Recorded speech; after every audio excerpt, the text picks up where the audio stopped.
हे घेऊन न्हाणी निघाल्या करवल्या गोपान्या असं घेऊन न्हाणी निघाल्या करवल्या गोपान्याला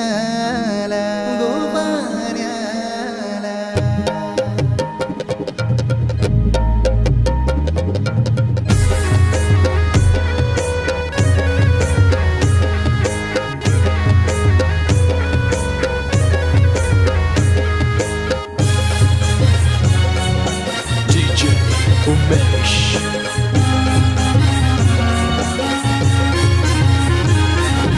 घेऊन न्हाणी निघाल्या करवल्या गोपान्याला घेऊन न्हाणी निघाल्या करवल्या गोपान्याला